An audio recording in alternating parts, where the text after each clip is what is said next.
Assalamualaikum warahmatullahi taala wabarakatuh. Aku si Azman Kumel menghantam suwi-suwi dan melahat basilan si news yakan Basilan TV.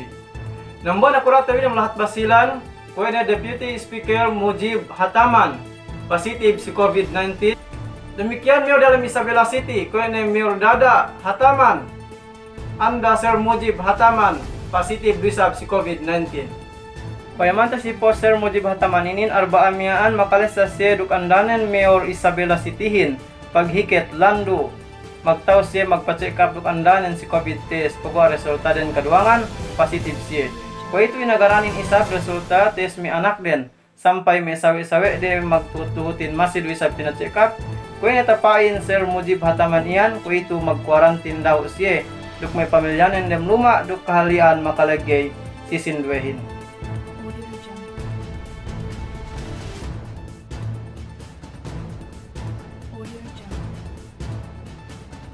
Magtabang kita bingang doa bang pensemura pinakuli Allah Subhanahu wa taala yan minakura tabi itu dem lahat basilan ko ini Sir Mujib Hataman ng buwan Congressman tabi nagkian irisab Deputy Speaker amal lahat basilan duk Mayor del Isabela City ko ini Anda Sir Mujib Hataman Mayor Dada Surabin Hataman.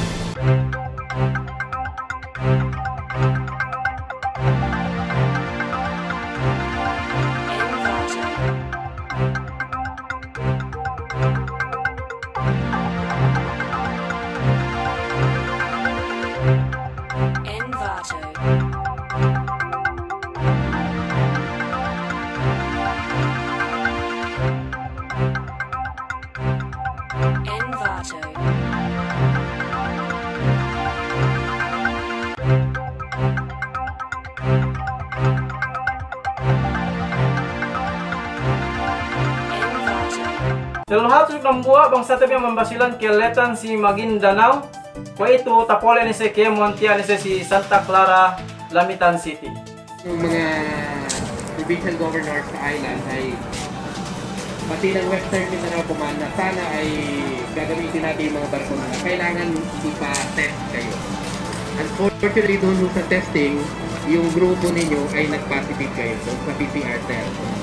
Pero alhamdulillah mula nung tinest kayo hanggang sa ngayon pati ko si manya pamilyane maluyan makatuhod si magkalitan amban Maguindanao yan da kita bi magdayday piro si sengit dosye subay se labay amban Mayor duk barangay mag-coordinate pi hap Santa Clara may kisete eddo duk except tebi niya pe quarantine deto dalam lahat basilan depende si protocol pinangurong we miya IATF matu dalam lahat basilanin para si siye.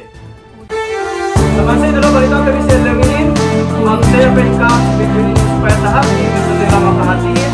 Wabillahi assalamualaikum warahmatullahi wabarakatuh.